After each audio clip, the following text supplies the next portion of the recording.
15 years ago, I had a near-death experience, and for the first time in my life, I actually understood depression. Hi everyone, welcome back. This week's topic's a little bit hard-hitting, and I just want to say this at the very beginning. I really hope this comes across through a heart of love.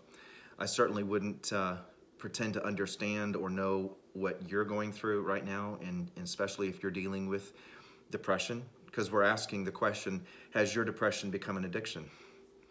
And I don't believe that all depression is an addiction, but I do believe that all kinds of depression can become like an addiction. And so I want to just offer that qualifier from the very beginning that maybe you're going through a really complicated, multi-layered scenario where you've been depressed either lately or for a while. And I hope that some of this is helpful to you. It may be that you need to sort through this with a medical or a mental health professional to provide a level of care that currently you're not getting. And so I'm not trying to reduce depression down to a simplistic level, but sometimes I think if we have a simple thought or a simple truth or a simple action step, perhaps that can help us get over the hump that otherwise would keep us stuck. I do think that sometimes depression just makes sense. I think when somebody experiences a loss of a loved one, a job, a divorce. In my case, I had a near-death experience, and as a result of that, I had a tree fall on me and break 7 bones in my body, including my right shoulder, my back, my left foot. It took me weeks to be able to walk again. It took me months to be able to use my right arm again, and it took me years to be able to fully rehabilitate, and I'm still rehabilitating on my right side as a result of that. And during that very difficult season 15 years ago, I experienced depression like I had never experienced before. And so, it's hard to be dependent upon others. It's hard to get up every day and not want to. It's hard to go about your normal activities when you'd rather just stay away from everybody. So I want to empathize and maybe speak to some of the areas of depression that I think, if we're not careful, can become addictive. They can have addictive qualities. But I do believe that depression serves a purpose. And essentially what happens is the brain shuts down certain zones in the body. You have a play zone, you have a care zone, you have a lust zone, a rage zone, and these zones are there to help direct our lives.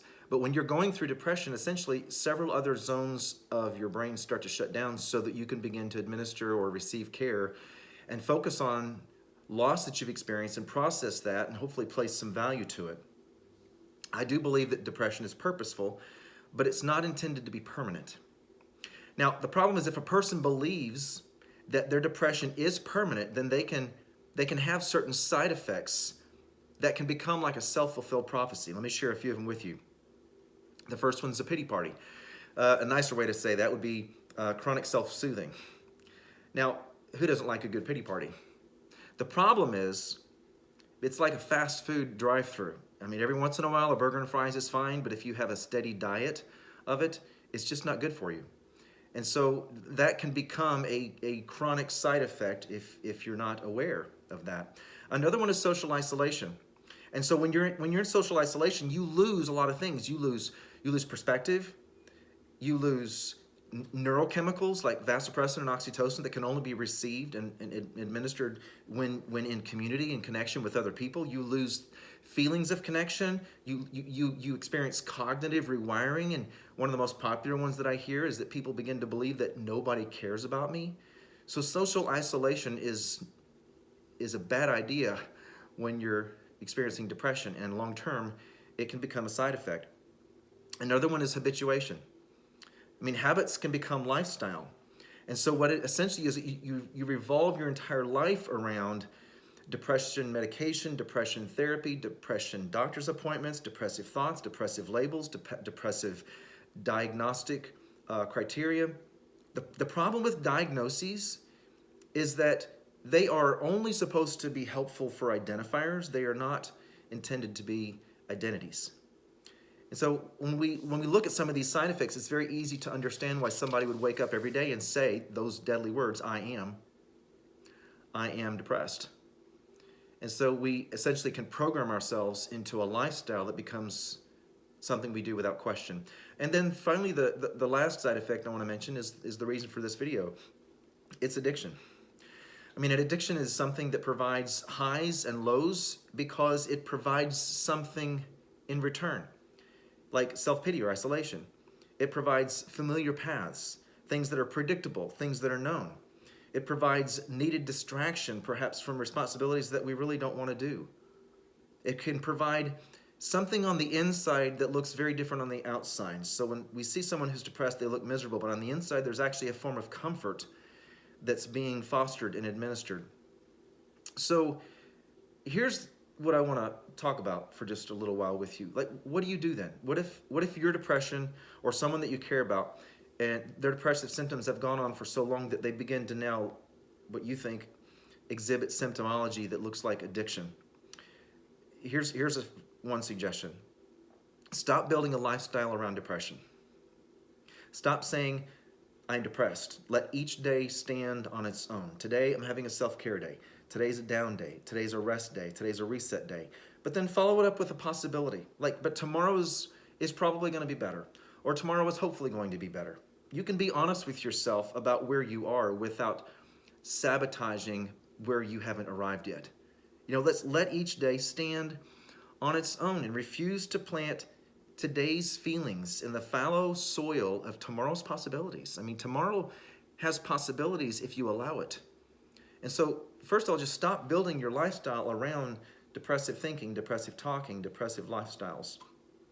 The second thing I would suggest is answer the question, what am I getting in return for being or for feeling depressed?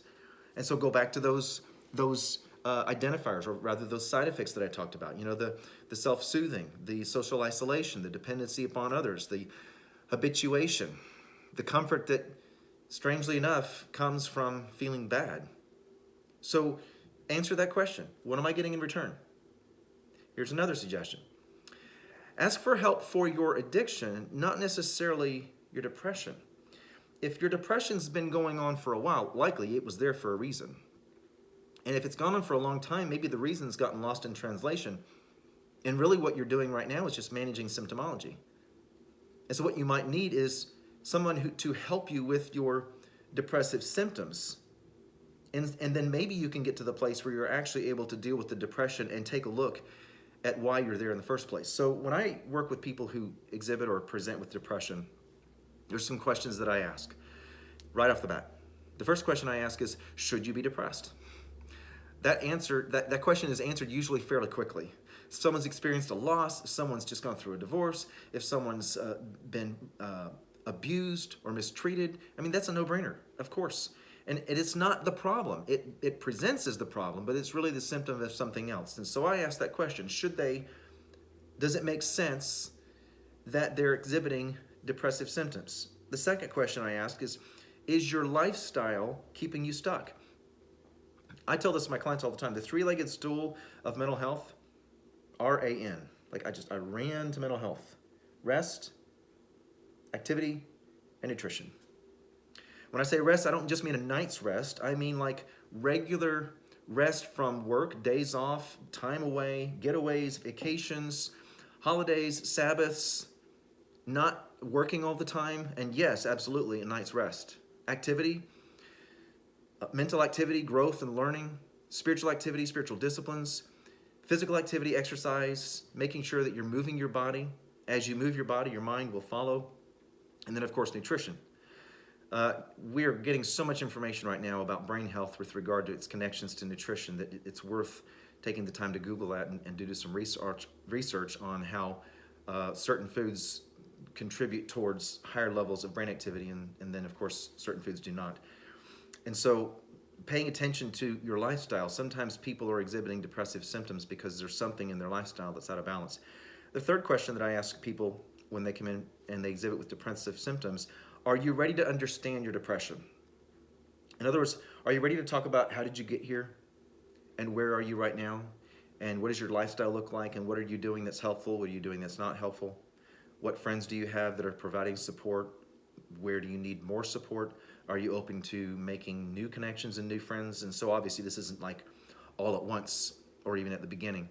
But I wonder that is this person interested in understanding their depression, or have they been so depressed for so long that now they're just managing the symptomology of an addiction? All right, let me give you a fourth action step here. Start visualizing what your life could look like if you were no longer depressed. Now, I didn't say what your life should look like or what it's going to look like or what it had better look like. This is not about expecting yourself to forget about your pain, but rather leverage it. I mean, this is not about expecting yourself to ignore your loss, but like lean into it. It's not about expecting yourself to declare yourself healed, but to acknowledge when there's forward motion. You know, some of the most inspiring stories that we hear from people who experience loss or a reset or a pivot or a tragedy, their stories are about how their stories started, not ended. Their loss and their reset and their pivot was the beginning. And the reason that it's inspiring is because that was the beginning. That's not where things stopped. You know, my near-death experience 15 years ago was a starting point for me, but I don't know that I recognized that at the time. I knew that things were going to be different for a while. But now when I look back on it, it's the biggest reason why I take care of myself as much as I'm able, and I keep getting better at it mentally, physically, spiritually, emotionally, psychologically. It's why I do what I do. The work that I'm involved in is a work of therapy and healing for me, recognizing that I went through this incredible event that just about ended my life. Essentially what it did is it helped me begin it. It helped me begin a process of growing and learning and understanding and stretching myself and doing hard things so that I can encourage people to do that as well. And maybe you find your story to be something similar. Maybe you've had an experience that is really the beginning of your story, and right now you're framing it as the end. And I'm just here to tell you that it doesn't have to be that way. And maybe you're thinking of someone that you care about, somebody who has been depressed for so long that now they're just almost like addicted to that lifestyle. Depression keeps a person stuck. Growth allows you to be the person that you could be. I love this quote that I heard, and I couldn't remember who said it, but it wasn't me. You are most qualified to help the person that you used to be. And when we have a growth mindset and we're recognizing where we're accomplishing forward motion, and if we're not, we're getting help and asking someone to help provide that, all of a sudden now we're not stuck now. But what we are is we're allowing ourselves to become somebody to help the person that we used to be. And I found no greater purpose in pain and suffering and loss in this world than leveraging those things that you've learned to help somebody who hasn't maybe arrived at that location yet. But since you have, now you can turn around and offer that same help to somebody else. So again, I hope this comes across in love. It certainly meant that way, and I wouldn't pretend to understand the complications of what depressive events you have been through, or maybe depression that you're struggling with right now. Sometimes people's lives are very complicated. They're stuck in relationships with someone where they don't have a voice, or they don't have the power to really get themselves out of it, at least not anytime soon. And there may need to be some difficult decisions made down the road, but the first decision is that you have to begin to start taking care of you. And you have to start speaking to the possibilities of who you are and who you can become, instead of just keeping yourself in a place where maybe you are right now, but it's certainly not a place that you have to stay. So we're just hopeful these videos are helpful to you. If you can share it with other people or subscribe to the channel if you haven't done that, and the more people that get this, the better we feel, because that's what we're here to do, is to just help other people. So thank you for your time and your attention. And if you have any topics or thoughts of things that you'd like for us to talk about here, please let us know. Thanks.